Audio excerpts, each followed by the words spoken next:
Memories. Our memories are so short. Do you remember the COVID-19 pandemic? It seems like such a distant nightmare. But just several years ago, we were all busy counting the infected people, impatiently waiting for the curve to flatten, to go up, to go down. I mean, every day the numbers of the infected people were published in the newspaper and online. And we all followed the growth of the graph. Does it climb upwards, which symbolizes the spread of the virus, or did it straighten, did it flatten? And a sign that the numbers of infected people were falling or going up or down. Friends, that was only a few years ago. Yet do you know that 2,000 years ago, there was a great pandemic that rampaged through the land of Israel, where there were 24,000 students of one great rabbi, his name was Rabbi Akiva, who perished. Rabbi Akiva buried about 730 students a single day in this short period of that pandemic. It was numbers that were reminiscent of those horrific March 2020. Remember when people were dying in Italy and Spain and around the world? Friends, in a few days, we will be marking and celebrating the Jewish holiday called Lag BaOmer. And Lag BaOmer was the day that pandemic of the days of Rabbi Akiva ceased. The pandemic stopped and the students stopped dying. I'm referring to the days of the Omer which we are in now, between Passover and Shavuot. And during these days we mourn the passing of these 24,000 students of Rabbi Akiva, who died in a very unique pandemic. It wasn't COVID, it was different. But this pandemic stopped on the 33rd day of the Omer, which is coming up very soon. So in commemoration of those days of this pandemic, when these 24,000 righteous men, holy men died, during this time we don't make weddings, we don't take haircuts. It's a bit of days of sign of mourning. But Lag BaOmer was the day that it stopped, and we stopped mourning on that day. We commemorate that day with a great big celebration, which we're going to have here at Chabad and around the world. The question is, why did it stop on Lag BaOmer? Why didn't the miracle stop the day before or the day after? What was unique about the 33rd day of the Omer? And our sages tell us that an important day is aligned with a significance of a spiritual essence of that day. And if something happens on that day, there must be a reason why it happens on that day. So what then is the soul and essence of this day called Lag BaOmer, which is coming up very soon and connected to this week's Torah portion? And they merited the dying stopped on that day.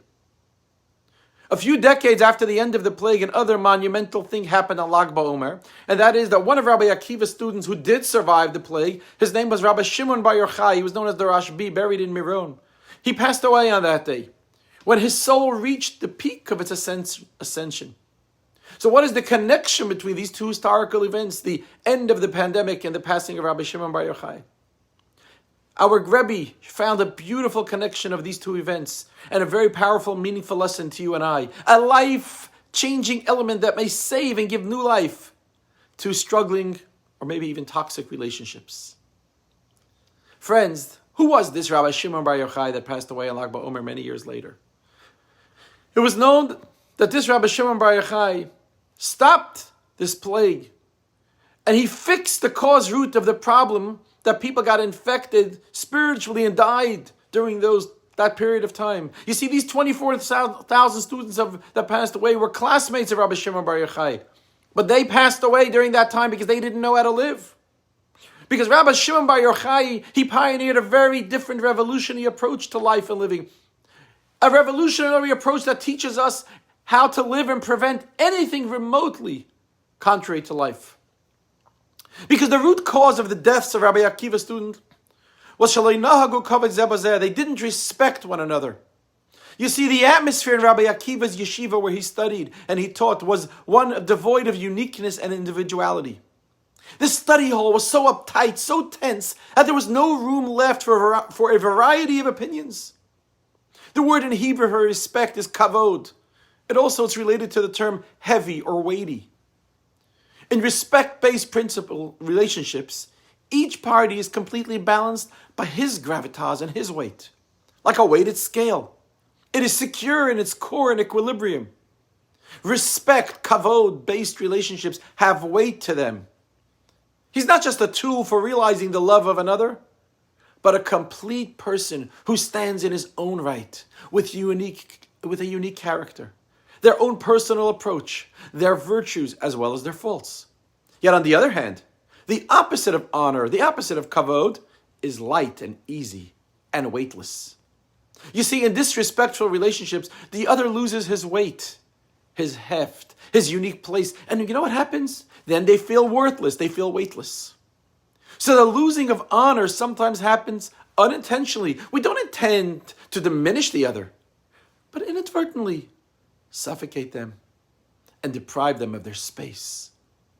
And this, friends, can happen in relationships where there's great love. One side wants to be close to the other, so close that it takes the other over completely. It prevents the other from being their true self. It causes the other to lose their gravitas and weight. It forgets that the other person is an independent person with a unique personality, which may be the opposite of their own. So in Rabbi Akiva's yeshiva, in his study hall, there was enormous love between the students. As Rabbi Akiva himself taught on the verse that we read in the Torah portion just last week, love your fellow man as yourself. This is a great detail and a foundational teaching in the Torah. Yet the love caused the personal space to be blocked. You may ask, how did love devolve into a lack of respect? Well, Rabbi Akiva taught a lesson.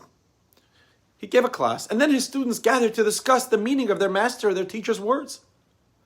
And since, as they say, the famous quote, 2 Jews, 3 opinions, each of the students approached their teacher's teaching differently, and they came and they even draw to themselves opposite conclusions. One student said Rabbi Akiva meant to rule that something was innocent, yet the other student believed maybe the teacher meant guilty. One student understood their teacher as permitting such and such in a certain case in Jewish law, while the other said this is clearly prohibited. Now this happens in every school, but here is where Rabbi Akiva's school, his yeshiva, differed. You see, in other places of study, the arguments faded quickly because the students didn't ultimately feel that life was hanging in the balance. Yet in Rabbi Akiva's academy, each student was so devoted to their master that each felt a sense of great responsibility to his friend to correct his fellow students' misinterpretation. They felt that the truth and life was in the balance, and none of them could thus drop the argument. And unfortunately, this was a great tragedy. They should have remembered the words of the sages. Just as their faces are not equal, their opinions are not equal. Just as no one is angry at the different character or face of another, so we shouldn't be angry at his different opinion. Because the diversity of opinions is not a reason to quarrel or to hatred, but only a testimony to the richness and variety of character types that make us all up. Friends, there's actually a science to love. Because just as it was true then, it's still true today in 2024, 2,000 years later. Because the ability to manage an argument is the most important factor in the survival of relationships. There's a famous doctor, someone who helps people in marriage, wrote many books, Dr. Mordechai Gottesman. He's a Jewish psychologist. He's considered one of the most important relationship experts in the world. Go search him on the internet, Dr. Gottesman. And for 40 years, he has been looking for the glue to connect people. And on the other hand, the corrosive knife that destroys relationships. So decades ago, Dr. Gottman, he founded a scientific love laboratory in Washington. And what did he do there? He actually studied couples and he tried to understand what their chances of survival are. And today, from the height of his experience, he actually can meet with a couple for 15 minutes, have a conversation, watch them have a conversation, and write down their chances of living together for another 3 years. And his prediction proved right more than 90% of the time. You may ask, what did he do? How did he do this? His method of doing this was pretty straightforward, simple.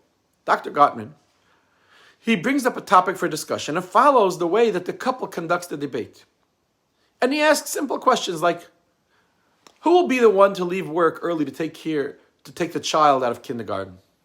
Or example, who's going to manage the finances at home? Who might have to take an extra job to cover the mortgage or some debt? And according to Dr. Gottman, if the debate is clear, logical, fluid, and respectable, there's actually a high chance of them staying together. But if when one party speaks, the other listens, each person can digest the opinions. And Dr. Gottman was very optimistic. If, however, the discussion turns to silence, to mocking, to disrespectfulness, or unbalance, Dr. Gottman foresees, unfortunately, a divorce court in their future. Because when we don't know how to interact, when we don't know how to have a relationship, or how to respect, key is respect, and how to communicate, we suffocate the other person's place and cause them to feel maybe even belittled, neglected, weightless, meaningless. And then a tragic path is paved for the relationship breakdown. Now, compared to the charged atmosphere of Rabbi Akiva, let's go back to Rabbi Akiva. There was another great rabbi who survived this pandemic, who passed away years later on this day of Lag BaOmer. His name was Rashbi, Rabbi Shimon Bar Yochai. And Rabbi Shimon Bar Yochai demonstrates the exact opposite behavior of all of the other students of Rabbi Akiva. What did he do? He built relationships, he listened, he respected, and he accepted differences of opinion. The Talmud actually tells a wonderful story. The Rabbi Akiva student, Rashbi, Rabbi Shimon Bar Yochai, he had to hide for 12 years with his son in a cave because he was hiding from the Romans who wanted to kill him for learning the Torah. And they were in the cave for 12 years learning the Torah. When they came out after 12 years, separated from the world, just studying all day, they saw a man working in the field, very mundane act. Now, they were 12 years in paradise. They lived completely spiritual lives as abstract beings. They were immersed in Torah. And, what did they? They had a little carob tree outside this cave. They ate from the carob tree. They drank from a spring of water. And it says that Elijah the prophet would come and teach them there. And they were in that cave for 12 years. So how do you neglect the eternal life of heaven and instead spend your life with the fleeting moments of farming? That's what they said to this farmer. They came out, everything was so spiritual. They said, why are you wasting your time at the farm? You should be sitting and studying all day. And they looked at this man with such burning eyes, and it says actually it consumed the field. And a fire came because they were so holy. And God said, did I let you come out of the cave to destroy my world? Go back to the cave. They went back for another year. But this time when they came out, Rabbi Eliezer's son, when he came out of the cave, he was still so spiritual. He couldn't connect to people working. Everything he looked at started burning. But his father brought everything back to life. More than resurrecting individuals, the Rabbi Shimon Bar Yochai brought to life the revolutionary essence of human relationships, which is, just because you're different than me doesn't mean I have to burn you up. I am me, you are you, and you have every right to find your own path in life as long as it's the ways of God and the Torah. I may be completely spiritual in a feeling of on a high for 12, 13 years being in a cave. You may be a material farmer. Great. Hey, don't you know there's 12 tribes? There's a noble service path for each tribe, for tribe of Reuven, Shimon, Levi, Yehuda, etc. Maybe one is like Rabbi Eliezer. His whole day is studying and learning. But there's 11 other tribes, 11 other paths. People can be doctors, people can be lawyers, people can be accountants, people can be teachers, people can be rabbis. There's a diversity of opinion. And all of these opinions together, as long as, again, it's in the ways of God and the Torah, we come together and unify. And we see how we can be one. They tell the story about Natan Moore. He was a journalist, a radical left-wing views who fought already in the 1960s for the establishment of a Palestinian state. He was a Jew who fought against Israel, the right of the Arabs returned. They said all the Arabs that left get their land back. One time, and this was a man that fought the establishment of Israel, yet he was Jewish. He once came by the Rebbe, and he wrote a lot of left-wing columns against the Jewish people. And the Rebbe said, I read your columns in the newspaper. And he tells the Rebbe, he was shocked. The Rebbe's reading my columns. He says, and the Rebbe agrees with what I write? And the Rebbe said, if I only read what I agree with, I would read very little indeed. That this is the Rebbe. That this is the message, my friends, of the days of the Omer that we find ourselves in today. True, we're not all uniform. But in our diversity, we need to be uniformly united. The plethora of opinions amongst us doesn't indicate treachery or dissent, rather the beauty, wealth, and diversity of God's world. They tell the story that in Jerusalem there was a rich grandmother who spoiled her grandchildren. And she had a tradition, it was a pleasure of hers. Every time a granddaughter got engaged, she bought her a luxury watch for the engagement party, for the celebration. There was a certain store store in the neighborhood of Geula in Jerusalem. She would take every granddaughter who became a bride and she would buy them the most expensive watch in the store. Then it came the time for the last granddaughter's turn. She got engaged, and the grandmother took her to the store and had her choose a beautiful white gold watch studded with diamonds for an extravagant amount of money. The bride was so excited, she was actually afraid to wear the watch at the engagement party. And the first time she wore it was on her wedding night. It was a sparkling jewel. I mean, everybody envied it. And the bride felt, wow, like a true regal queen on the night of her wedding. But when they got up the morning after the wedding, she noticed, to her dismay, the watch was gone. They turned the house upside down, everything. They sorted the envelopes with all the wedding gifts and the checks and all the gifts. They even emptied the trash can. Maybe it was thrown out there. No watch to be found. And this young bride's world was shattered, and she was ashamed to go out to her family to celebrate for the 7 days of the Sheva Brachot, which is 7 days of celebration. She said, how are they going to look at me? An unlucky person who can't even keep a piece of jewelry worth this extravagant amount of money, something so expensive and beautiful. She became frustrated day by day. She felt lost. She had nightmares. And she felt so sad. 6 months passed from the wedding, and the wedding photos and the video photos and the videos arrived. They sat down, the husband and wife, recalling the happiest events in their life. And suddenly, the husband felt the urge to go put on the wedding coat he wore under the chuppah the night of his wedding. He took the coat out of the closet as he was watching the video of the wedding, and he put it on, and he felt something in his pocket, and he said, wow, the watch. He put his hand into his pocket, and excitedly he handed it to his wife. Friends, after the initial pleasure, the wife said to the husband, she was happy, but she says, you're the idiot who ruined the first 6 months of my marriage, who made the happiest of time of my life miserable. The husband, he meekly apologized. He tried to explain himself. But that stain remained always beneath the surface. Friends, 25 years have passed, and that bride now became the mother who marries off her own daughter. And she takes her daughter, she has the urge to go to the store to replace her old jewelry with some fashionable new pieces. So she goes back to the same store where her grandmother took her to buy the watch, to appraise this wedding watch so she can exchange it for a new one. The elderly salesman behind the counter and says, Madame, this watch was not bought here. Go where you bought it. You might get a better value there. Now she returned home confused. She opened the box with the watch's receipt from 25 years earlier and noticed that the purchase date was not when she got engaged, but 6 months after their wedding. And suddenly she understood everything. Her husband, he felt her broken heart. He felt for his broken bride. He went out and purchased a new replica watch at his own expense. And for 25 years, he didn't tell her. And he was carrying this burden all by himself. Friends, we are now in the post-October 7th era. A time when we all around the world feel pain. Yet it's a time when we strive to march together, to be united, to be unified as a resilient people, and to put our differences aside.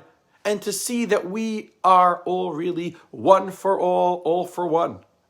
When we do our part, we will then have a taste of the Mashiach days, a time when we will only see the good in others, the good in our world, and the true goodness of God's beneficence and kindness to us all.